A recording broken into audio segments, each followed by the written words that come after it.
Extremist. बहुत दुखी हूँ मैं, एक्सट्रीमिस्ट। बहुत दुखी हूँ मैं उस तेजस्वी यादव के इस बयान से। अरे नौमी फेल, अरे नौमी फेल, नौमी फेल। तेरी क्या औकात कि हमारे बैरिस्टर साहब पे उंगली उठा दे। एमआईएम भाजपा को फायदा पहुंचा रही है या नहीं? मैंने क्या कहा कि गरीब लहरों पे पहरे बिठाओगे आप? क्या समाजवादी जाकर के मुंबई में किसका बी टीम बनने का काम? और ये लड़ाई बैरिस्टर साहब अपने लिए नहीं लड़ रहे हैं। ऊपर वालों ने उन्हें इतनी दौलत से नवाजा, इतनी शोहरत और इज्जत दिया है कि वो शौक से हैदराबाद में रह सकते हैं। लेकिन जब वो तहज्जुद की नमाज पढ़ते हैं तो उनकी आंखों से आंसू निकलता है और कहते हैं, हे खुदा, मेरे हिंदुस्तान के नेताओं को ऐसा गिद्ध क्यों बना दिया? ये समाजवादी पार्टी समाज की पार्टी नहीं है, ये परिवार की पार्टी है। उत्तर प्रदेश की राजनीति में अगर ईमानदारी की कसम खाई जा सकती है, आज भी मैं आपसे कहता हूँ, किसी नेता का, तो वो आजम खान है। ये सजा तो इसी बात पे हुई ना? सजा? अरे कोतवाल भी आप ही हो, जज भी आप ही हो, मुंसिफ भी आप ही हो, तो उम्मीद किससे करें हम? नहीं तो आजम साहब क्या किताब चोर हो सकते हैं जो बच्चों के हाथों में किताब देने के लिए यूनिवर्सिटी खोली? आजम साहब क्या बकरी चोर हो सकते हैं? अब पता नहीं वो बड़े नेता है, क्या उनकी सोच रही है। नहीं तो हम तो आज भी चाहते हैं कि वो कुर्सी पे बैठे, मैं नीचे बैठूंगा। जब मुंबई में भाजपा की सरकार में हम बिहारियों पे एक मराठी गुंडा वो राज ठाकरे और उसके गुंडे जब लाठी चलाते हैं, थप्पड़ बजाते हैं, बहुत दर्द होता है। और किसकी सब है? सिर्फ भाजपा की सब है। तो बिहारियों को सोचना होगा कि जब आप मतदान करते हो, अगर भाजपा को मत कर रहे हो, तो उस मराठी गुंडे को आप सपोर्ट करने का कार्य कर, और फिर से पलायन का एक दौर शुरू करना चाह रहे हैं। नहीं तो कह रहे हैं इस बार हम रोजगार देंगे। कहाँ से पैसा लाएंगे? जो घोटाला वाला पैसा वही देंगे का? जो जमीन में लाड़ा जो खुला हुआ है पटना में, जो नौकरिया के नाम पर और होटल के नाम पर जो जमीन ले लिए तेजस्वी जी के नाम पर, उसी को बेचेंगे क्या तनख्वाह देने के लिए? बिहार का बजट कितना है साहब? 2 लाख करोड़ बजट है। अब कितनों कम से कम तनख्वाह दीजिएगा आप सरकारी नौकरी में? तो 20,000 दीजिएगा, 25,000 दीजिएगा। 8 लाख करोड़ से ऊपर का खर्चा है। ये अपना बाबू के खेत बेच के लाएंगे, कहाँ से लाएंगे? अब बिहार की जनता जो है तो लिख लिख के दे रहा है ना। हाँ, उनके लिख हम देखे हैं, लिखाते हुए भी देखे हैं। जब 5 लाख नौकरियां की बात हुई थी तो उसमें भी किस तरीके का खेल हुआ है। दलित भाई है, घोड़े पे चढ़ने में दिक्कतें हैं लोगों को। अगर वो बढ़िया पहन रहे हैं तो लोगों को दिक्कतें होती है। उनके घर के आगे से बारात निकल जाए तो दिक्कतें होती हैं। कि जयप्रकाश जी सिर्फ घोषणा होती थी कि फलाने मैदान में जयप्रकाश जी आने वाले हैं, उससे पहले हजारों की भीड़ एकत्रित होती थी। और वैसा ही लीडर आपके हिंदुस्तान को मिला है बैरिस्टर असदुद्दीन ओवैसी। आदाब, नमस्कार, मेरा नाम सलमान अली है। बिहार चुनाव चल रहा है और बिहार चुनाव की सरगर्मियां पूरे देश में बढ़ी हैं। तो नहीं पहुंचाना है तो बिहार में 243 सीटें हैं, तो सारी सीटों पे लड़ जाते हैं। मैच कुछ ही सीटों पे क्यों लड़े? बहुत अच्छा सवाल किया आपने। देखिए, आरोप तो लगते रहेंगे हम पर, लेकिन आज भी हमारी सोच यही है, क्योंकि हम नहीं चाहते कि भाजपा सत्ता में आए। क्योंकि लोग हमें ये कहेंगे कि भाई देखो, फिर यहाँ लड़के हमें हरवा दिया। लोकसभा चुनाव में हम नहीं लड़े, तब भी ये मोदी जी को गिफ्ट में दे गए। लोग कयास लगा रहे हैं कि बिहार चुनाव से ही यूपी की राजनीति तय होगी और वहीं से फिर केंद्र की भी राजनीति का असर होगा। इसी चुनाव को लेके बिहार चुनाव में गुमता चक्र 24 की लगातार लोगों से जानने का प्रयास किया जा रहा है। ऐसे में हमारे साथ आज बातचीत करने के लिए, आप इनका चेहरा देख के आप जान गए होंगे, पंडित मनमोहन झा गामा जी हमारे साथ हैं।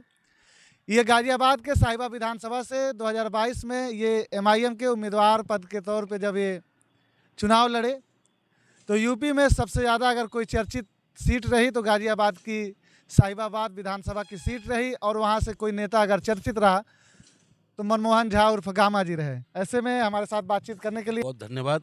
और आपके चैनल के माध्यम से बिहार के हर उन मतदाताओं को पंडित मनमोहन झा गामा, बैरिस्टर साहब का सिपाही, आदाब, नमस्कार, सत श्री अकाल करता है। बैरिस्टर साहब का सिपाही आपने बोला भी? जी जी, मैं एक छोटा सा सिपाही हूँ बैरिस्टर साहब का, और उनके संदेश को लेकर के बिहार के आवाम के बीच आया हूँ। उस संदेश को आप लेके आए हैं जिसमें हिस्सेदारी की बात ओवैसी साहब करते हों, जिसमें सिर्फ मुस्लिमों की बात करते हों, दलितों की बात करते हों। उस संदेश को आप किन तक पहुंचाएंगे? नहीं देखिए, आप ये ना कहें कि सिर्फ मुस्लिमों की बात करते हो या सिर्फ दलितों की बात करते हो। हम आप ओवैसी साहब की कोई भी सभा देख लीजिए, पीड़ित कौन है? पूरा हिंदुस्तान हमारा है, हिंदुस्तान का हर कोना हमारा है। लेकिन हिंदुस्तान में रहने वाले जिस व्यक्ति को तकलीफ पहुंचेगी उसी का आवाज़ हम उठाएंगे। अगर आज इस हिंदुस्तान में आप देख लें, जब से भारतीय जनता पार्टी की सत्ता आई है खास करके, तब से अगर सबसे ज़्यादा पीड़ित कोई है तो वो हमारा मुसलमान भाई है। सबसे ज़्यादा पीड़ित कोई है आज दलित भाई है। घोड़े पे चढ़ने में दिक्कतें हैं लोगों को, अगर वो बढ़िया पहन रहे हैं तो लोगों को दिक्कतें होती है। उनके घर के आगे से बारात निकल जाए तो दिक्कतें होती हैं। ऐसा क्यों? क्योंकि बाबा साहब भीमराव अम्बेडकर ने जो आर्टिकल में हमें ताकत दिया है वो सबके लिए समान है ना, बराबर है ना। तो अगर सच बोलना आपको ऐसा लगता हो कि सिर्फ दलित और मुस्लिमों की बात कर रहा हूं मैं, तो हाँ, मैं करता हूं। अच्छा, ये इस ज़माने में आप ये बातें कह रहे हैं कि दलितों को घोड़े पे नहीं चढ़ने दिया जाता है, लोगों को बारातें नहीं निकालने दी जाती, इस ज़माने में भी क्या आपको लग रहा है? देखिए, हाथ कंगन को अर्सी क्या, पढ़े लिखे को फारसी क्या। आप अगर धरातल पर जाकर के देखें, इस ढाका के बड़हड़वा पंचायत में जाकर के हमने घूमने का काम किया, लोगों से मिला भी, हमने अपने दलित माँ बहनों से भी मुलाकात की, उनकी स्थिति आप देख लें और अदर कास्ट का देख लें। आखिर क्यों? इस देश की आज़ादी में जिसके पास जितनी क्षमता थी, किसी ने अपना चांदी दान किया, किसी ने अपना सोना दान किया, किसी ने अपना सर दान किया, सबने अपना योगदान दिया। लेकिन आज़ादी के बाद कुछ चंद लोगों को ही उसका लाभ क्यों मिला, जबकि बराबर मिलना चाहिए था? और ये लड़ाई बैरिस्टर साहब अपने लिए नहीं लड़ रहे हैं, ऊपर वालों ने उन्हें इतनी दौलत से नवाजा, इतनी शोहरत और इज्जत दिया है कि वो शौक से हैदराबाद में रह सकते हैं। लेकिन जब वो तहज्जुद की नमाज पढ़ते हैं तो उनकी आंखों से आंसू निकलता है और कहते हैं, हे खुदा, मेरे हिंदुस्तान के नेताओं को ऐसा गिद्ध क्यों बना दिया कि वो इंसान को इंसान नहीं समझ रहा। तो यही संदेश लेकर के हम अपने बिहार के आवाम। बैरिस्टर असदुद्दीन की, जैसे आपने तहज्जुद की नमाज की बात की, मनमोहन झा, गामा, पंडित, इन सब बातों से इत्तेफाक रखता हो, ये कैसे संभव है? देखिए, अच्छा इंसान वही हो सकता है जो क्योंकि मैं पंडित कुल में आया, भगवान ने हमसे पूछा नहीं। बैरिस्टर असदुद्दीन ओवैसी साहब इस्लाम कुल में आए, उनसे उन्होंने पूछा नहीं। लेकिन जिस कुल में हम आए हैं उस कुल का अगर एहतराम नहीं करते हैं, इबादत नहीं करते हैं, इज्जत नहीं करते हैं, तो आप अच्छे इंसान नहीं हो सकते हैं। और अच्छे इंसान होने के लिए हमारा नेता 5 वक्त का नमाजी है और उनका ये बेटा जो है, उनका ये सिपाही है, वो अपने कर्मकांड को नियमानुसार करता है। बात सियासी अभी करेंगे, लेकिन अभी बिहार चुनाव चल रहा है और आप बताते हैं कि आप बिहार के ही रहने वाले हैं। गाजियाबाद में, दिल्ली में जाके आपका रोजगार के पर्पज़ से जाना हुआ, उसके बाद सियासत से जुड़े, आप सपा के जिला उपाध्यक्ष रहे और तमाम पदों पे आपने वहाँ पे सेवाएं दिया।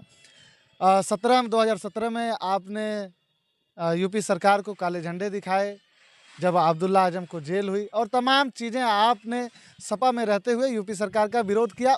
ऐसे में आप जो है सपा को छोड़ के MIM में कैसे जाने का आपने प्लान कर लिया? देखिए, समाजवादी पार्टी में जुड़ने की वजह सिर्फ ये थी कि राम मनोहर लोहिया जी के विचारों पे चलने वाली पार्टी है जो समानता की बात करता है। लेकिन जैसे जैसे वार्ड उपाध्यक्ष से हमने राजनीति की थी, जैसे जैसे मेरा कार्य करने का कार्य क्षेत्र बढ़ा, तो महसूस ये हुआ कि ये समाजवादी पार्टी समाज की पार्टी नहीं है, ये परिवार की पार्टी है। जो भी निर्णय ये लेंगे अपने हित में लेंगे, जो भी निर्णय लेंगे सिर्फ एक जाति वर्ग विशेष के पक्ष में वो निर्णय लेंगे। आज उत्तर प्रदेश में आप मुसलमानों की स्थिति आप जमीनी जाकर के आप देखें, आजम साहब जैसे कद्दावर लीडर को क्या कह सकते हैं, यतीम की तरह समाजवादी पार्टी ने छोड़ने का काम किया, जो समाजवादी पार्टी के फाउंडर मेंबर रहे हैं। अरे वो तो कहते हैं कि हमने ही वो वकील लगा के जमानत कराए, बाहर करवाया, और अखिलेश यादव मिलने भी गए वहाँ पे। आप जिस तरीके से देखेंगे, आप कैसे कहेंगे यतीम की तरह छोड़ दिए? देखिए, मिलना और मिलने के बाद आजम साहब का जो शब्द रहा है वो उनका दर्द बयां कर रहा है। कौन सा शब्द? आजम साहब ने जब कहा, आजम साहब से आप मीडिया ने ही पूछा था कि अखिलेश जी आए आपसे मिलने, कहा कि अब तो लोग आएंगे और जाएंगे, क्योंकि बाहर में हूं ना मैं। उस दिन कहा थे वो, लेकिन बहुत कुछ कहना चाह रहे थे, वो कुछ कह नहीं पाए। तो कहीं ना कोई बाध्यता है उनके ऊपर। जितने उत्तर प्रदेश की राजनीति में अगर ईमानदारी की कसम खाई जा सकती है, आज भी मैं आपसे कहता हूं किसी नेता का, तो वो आजम खान है, जिन्होंने अपना आजीवन समाज के उत्थान में, प्रदेश के उत्थान में लगाया। लेकिन जब ऐसे शख्सियतों के साथ भेदभावपूर्ण कार्रवाई हो तो उसका हम विरोध करते हैं। पार्टी अपनी जगह है। वो तो डकैती के मुकदमे, चोरी के मुकदमे, एक अपराधी सजा याफ्ता मुलजिम, आप कैसे कह सकते हैं कि ये? आप ये नहीं कह सकते कि वो डकैत हैं। नहीं, ये सजा तो इसी बात पे हुई ना। सजा, अरे कोतवाल भी आप ही हो, जज भी आप ही हो, मुंसिफ भी आप ही हो, तो उम्मीद किससे करें हम? नहीं तो आजम साहब क्या किताब चोर हो सकते हैं जो बच्चों के हाथों में किताब देने के लिए यूनिवर्सिटी खोली? आजम साहब क्या बकरी चोर हो सकते हैं जिन्होंने अपना सब कुछ समाज को देने का काम किया? हो सकता है कि मेरी इस बातों से किसी को पीड़ा पहुंच रही हो, लेकिन राजनीति में शुचिता का होना बहुत जरूरी है। राजनीति में विरोधी को कुचलना नहीं चाहिए, विरोधी को सबक सिखाना चाहिए। विरोधी आपका आईना होता है लोकतंत्र का। लेकिन जिस तरीके से भारतीय जनता पार्टी ने अपने विरोधियों को कुचलने का कार्य किया है, इससे कहीं ना कहीं लोकतंत्र का गला घुटता हुआ नजर आ रहा है, अघोषित इमरजेंसी नजर आ रहा है। उत्तर प्रदेश में नहीं, जहां भी भाजपा का शासन है, हालात वही है। और उस हालात से निकलना होगा, जंजीरों को तोड़ना होगा हमें और आपको मिल करके। नहीं तो कल वो पीटे हैं, परसों को वो पीटेंगे, तरसों किसी और की बारी ये होगी। सब बातें तब आप कर रहे हैं जब वो एक साथी पत्रकार से जब उन्होंने उनसे पूछा कि वैसी साहब भाजपा की बी टीम है, तो उन्होंने कहा नहीं ऐसा तो कुछ नहीं है। तो ये तारीफें तब आ रही हैं क्या जब नहीं, उन्होंने ये इस नहीं, बात नहीं, को नहीं, लिए नहीं। कहा? हमारी पार्टी तो आजम साहब को हमेशा अच्छे नेता के रूप में पसंद किया है और आजम साहब को कई बार हमारे प्रदेश के अध्यक्ष शौकत साहब ने उनको निमंत्रण भी देने का कार्य किया। अब पता नहीं वो बड़े नेता हैं, क्या उनकी सोच रही है। नहीं तो हम तो आज भी चाहते हैं कि वो कुर्सी पे बैठे, मैं नीचे बैठूंगा। हमें उनके मार्गदर्शन की आवश्यकता है। इस पर उत्तर प्रदेश को अगर बचाना है तो आजम जैसे लीडर को जो है आगे रखना पड़ेगा और उनसे मार्गदर्शन लेकर के उत्तर प्रदेश के चहुमुखी विकास की ओर बढ़ना होगा। अच्छा, आप यही बिहार के ही रहने वाले हैं? जी, मैं अपने आप को गर्वान्वित महसूस करता हूँ कि मैं बिहारी हूँ और जिस विधानसभा में मैं प्रचार करने आया हूँ ये हमारे लोकसभा क्षेत्र में आता है। शिवहर लोकसभा विधानसभा मेरा बेलसंड होगा, ग्राम चंदौली है और बिहार का बेटा हूँ मैं। और बेटा की हैसियत से, भाई की हैसियत से अपने बिहार में आया हूँ और आकर के उनसे अपील करने आया हूँ कि आज आपका ये गामा, आपका ये मनमोहन अपने गांव को, अपनी मट्टी को छोड़ के गया तो कारण कोई और नहीं लालू यादव था। कारण कोई और नहीं लालू यादव की कुशासन थी। कारण कोई और नहीं लालू यादव का जंगल राज था। अब हमें और आपको इस जंगल राज दोबारा ना आए ताकि मेरा बेटा, मेरा पोता फिर बिहार छोड़ के ना जाए। अच्छा, ये एमआईएम के लोग ज़्यादातर ये भाजपा और ये उनके समर्थित लोगों को छोड़ के ये ज़्यादातर ये विपक्ष को ही क्यों टारगेट करते हैं? चाहे यूपी में सपा हो, बिहार में राजद हो, ये इनको ही क्यों टारगेट करते हैं? अभी तो सरकार में देखिए ये 20 साल से एनडीए की सरकार चल रही है। जंगल राज की बात की अभी बीते कुछ दिनों पहले, अभी मोकामा में जिस तरह हुआ, तो क्या ये मंगल राज थोड़ी है? हाल तो वही है। नहीं, आपने अगर देखा होगा तो हमने कहा था कि तेजस्वी जी, आपकी हैसियत नहीं है कि आप ये कह दें कि मोकामा में जंगल राज है। क्योंकि जो आज इस हालात में ला दिया, इस लोकतंत्र के महापर्व में हत्याएं में जिनका नाम आया है, उसे सबसे पहले गोद में बैठाने का कार्य आपने ही किया था। यानी और जो आपकी पार्टी से आज वहां चुनाव लड़ रहा है वो कोई संत नहीं है सूरजभान सिंह, और जिसकी हत्या हुई है वो कोई महात्मा नहीं था, उसे भी पाला आपने ही था। तो बाहुबलियों को पालने का जो चलन, इसमें मैं आरोप दोनों पे लगाता हूँ। ना ही भाजपा का अधिकार है कहने को कि 20 साल पहले बिहार में क्या था, और ना ही इसे कहने का अधिकार है कि यहाँ क्या हुआ था। अब अधिकार सिर्फ जनता के अंगूठे में है। बिहार की जनता क्या फिर उसी जंगल राज को वापस लाना चाहता है, या फिर यह चाहता है कि मनमोहन झा की तरह कोई दूसरा बेटा मजबूरी बस बिहार छोड़ करके गाजियाबाद और मुंबई ना जाए? पलायन का बड़ा मुद्दा आप मानते हैं बिहार में? बहुत बड़ा मुद्दा है। हम नौजवानों के हाथों से हिंदुस्तान की अर्थव्यवस्था चलती है, बिहारियों के हाथों से। चाहे वो कल कारखाने हो, बड़े बड़े पुल बन रहे हो, फैक्ट्रियां बन रहे हो, हर जगह हम होते हैं। लेकिन जिस दृष्टि से हमें देखा जाता है, जब मुंबई में भाजपा की सरकार में हम बिहारियों पे एक मराठी गुंडा, वो राज ठाकरे, और उसके गुंडे जब लाठी चलाते हैं, थप्पड़ बजाते हैं, बहुत दर्द होता है। और किसकी साहब है? सिर्फ भाजपा की साहब है। तो बिहारियों को सोचना होगा कि जब आप मतदान करते हो, अगर भाजपा को मत कर रहे हो तो उस मराठी गुंडे को आप सपोर्ट करने का कार्य कर रहे हो, और राजद को वोट करते हो तो फिर से वही जंगल राज और फिर से पलायन का एक दौर शुरू करना चाह रहे हैं। नहीं तो कह रहे हैं इस बार हम रोजगार देंगे, ये करोड़ों में रोजगार की नौकरी की बात कर रहे हैं। कहाँ से पैसा लाएंगे? जो घोटाला वाला पैसा वही देंगे का? जो जमीन में लाड़ा जो खुला हुआ है पटना में, जो नौकरिया के नाम पर और होटल के नाम पर जो जमीन ले लिए तेजस्वी जी के नाम पर, उसी को बेचेंगे क्या तनख्वाह देने के लिए? बिहार का बजट कितना है साहब? 2 लाख करोड़ बजट है। अब कितनों कम से कम तनख्वाह दीजिएगा आप सरकारी नौकरी में? तो 20,000 दीजिएगा, 25,000 दीजिएगा। 8 लाख करोड़ से ऊपर का खर्चा है। ये अपना बाबू के खेत बेच के लाएंगे, कहाँ से लाएंगे? अब बिहार की जनता जो है तो लिख के दे रहे हैं ना। हाँ, उनके हम देखे हैं, लिखाते हुए भी देखे हैं। जब 5 लाख नौकरियां की बात हुई थी तो उसमें भी किस तरीके का खेल हुआ है, वो बिहार की जनता उससे अछूत नहीं है। और किस तरीके से बाहर के लोगों को ला करके बिहारी, अगर नौकरी यहाँ लगा है 1 लाख को, तो उसमें 30,000 आप मान ले बाहर के लोगों को लगाया गया। क्या वो अधिकार नहीं छीना गया? चाहे वो बैकवर्ड का हो या फॉरवर्ड का हो या पिछड़ा का हो या अति पिछड़ा का, बाहर के लोगों में इतनी क्या इनको दिलचस्पी थी भाई? तो ठन ठन की है ठनकार, ये दुनिया है काला बाजार की, पैसा बोलता है।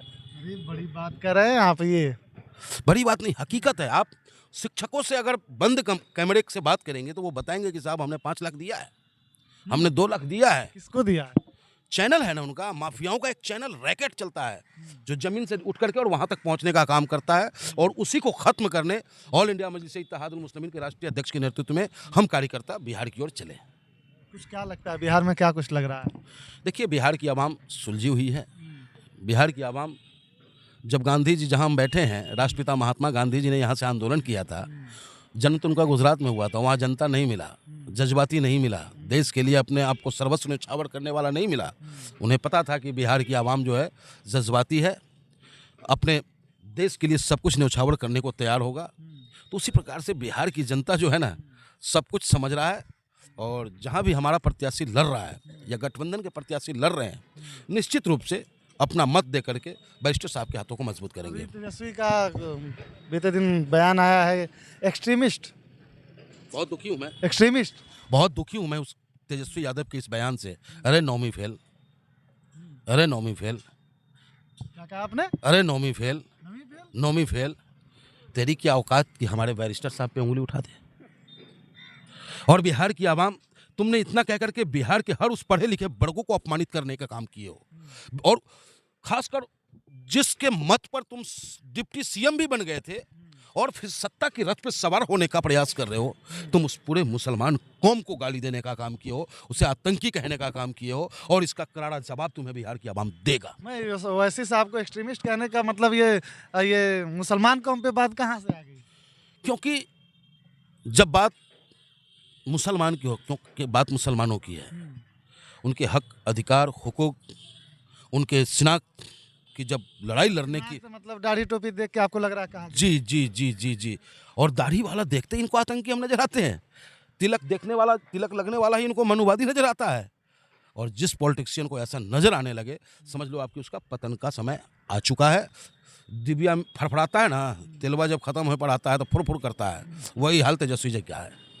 शुद्ध बिहारी स्टाइल में पूरा एकदम जवाब दे रहे हैं। चलिए, हमारे कुछ लास्ट और कुछ अहम सवाल होंगे। उनका कहना है कि ये सिर्फ चुनाव लड़ रहे हैं भाजपा को फायदा पहुंचाने के लिए। इस बात पे आपका क्या कहना है? आखिर गरीब लहरों पे ही पहरे क्यों बैठते हैं साहब? यानी कि तुम जाकर के मोदी जी की गोद में बैठ लो, तुम्हारी बहन की शादी में मोदी जी आ जाएं, तो तुम, क्योंकि तुम यादव हो, और एक वो वर्ग, वो नेता, कभी कभी सोचता हूं कि क्या वो दौर आ चुका है जयप्रकाश नारायण जी वाला? क्योंकि पढ़ा है हमने जयप्रकाश जी को कि जयप्रकाश जी सिर्फ घोषणा होती थी कि फलाने मैदान में जयप्रकाश जी आने वाले हैं, उससे पहले हजारों की भीड़ एकत्रित होती थी। और वैसा ही लीडर आपके हिंदुस्तान को मिला है बैरिस्टर असदुद्दीन ओवैसी, जिनके नाम की घोषणा सिर्फ करने की आवश्यकता है हमें, ना हमें गाड़ी लगानी पड़ती है, ना टेम्पो देना पड़ता है, ना पैसा देना पड़ता है, ना भीड़ जुटानी पड़ती है हम कार्यकर्ताओं को। तो अब हिंदुस्तान को सोचना होगा कि भैया कोहिनूर को संभालोगे या बिखरोगे। एमआईएम भाजपा को फायदा पहुंचा रही है नहीं? मैंने क्या कहा कि गरीब लहरों पे पहरे बिठाओगे आप? क्या समाजवादी जाकर के मुंबई में किसका बी टीम बनने का काम किया? आज भी किसका बी टीम बनने का कार्य कर रहा है? क्या केजरीवाल हरियाणा में चुनाव लड़के किसका काम कर रहा है?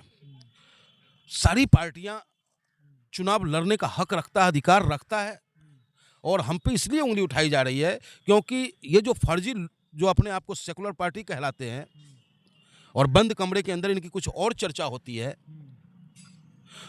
तो उस समाज को हम नेतृत्व देना चाहते हैं, क्योंकि लोकतंत्र का मजबूत स्तंभ कहीं ना कहीं न्यायपालिका के बाद विधायिका का आता है, और विधायिका में जब तक आपकी ताकत नहीं होगी ना, आपके हक हकूक की बात, फायदा पहुंचाने का काम नहीं कर रहे हैं, सवाल ही पैदा नहीं होता। तो भाजपा और ऑल इंडिया मजलिस इत्तेहादुल मुस्लिमीन नदी का दो किनारा है। उनकी आइडियोलॉजी और हमारी आइडियोलॉजी में बहुत अंतर है, जमीन और आसमान का अंतर है। जीवन में हम कभी नहीं मिल सकते। आप जहां, मैं हिंदू हूं, अयोध्या चले, मैं भगवान श्री राम की कसम खा के कहता हूं कि ऑल इंडिया मजलिस इत्तेहादुल मुस्लिमीन कभी नहीं मिल सकता। और हमारे नेता को आप मक्का ले जाएं, वहां कसम खा करके वो कह सकते हैं कि हमारा आइडियोलॉजी नहीं मिलता। हमारा आइडियोलॉजी हिंदुस्तान में समानता की, हमारा आइडियोलॉजी हिंदुस्तान में सबको बराबर का अधिकार देने का है, और इनकी आइडियोलॉजी सत्ता का है। अगर मौका मिले तो फिर चाचा पलट सकते हैं। मौका मिले तो हो सकता है कि इन लोगों का भ्रष्टाचार की आकांक्षा में इस प्रकार डूबे हुए हैं कि भाजपा को जरूरत पड़ी और चाबी टाइट कर दिया, तो तेजस्वी भी मिमियाते हुए जो है ना, घिराते हुए कहेंगे मोदी अंकल जी हम आपके छाते हैं। लेकिन मेरा नेता नहीं जाएगा, मेरी पार्टी का कोई कार्यकर्ता नहीं जाएगा। तो जब फायदा नहीं पहुंचाना है तो बिहार में 243 सीटें हैं, तो सारी सीटों पे लड़ जाते हैं मैच, कुछ ही सीटों पे क्यों लड़े? बहुत अच्छा सवाल किया आपने। देखिए, आरोप तो लगते रहेंगे हम पर, लेकिन आज भी हमारी सोच यही है, क्योंकि हम नहीं चाहते कि भाजपा सत्ता में आए, क्योंकि लोग हमें ये कहेंगे कि भाई देखो फिर यहाँ लड़के हमें हरवा दिया। लोकसभा चुनाव में हम नहीं लड़े, तब भी ये मोदी जी को गिफ्ट में दे गए। तो ये भी एक ट्राई है, और जहाँ भी हमारी ताकत है, जहाँ हमारे कार्यकर्ता की डिमांड रही है, वहाँ हमने प्रत्याशी लड़ाने का कार्य किया है। अब कार्यकर्ता के हाथ में बागडोर है।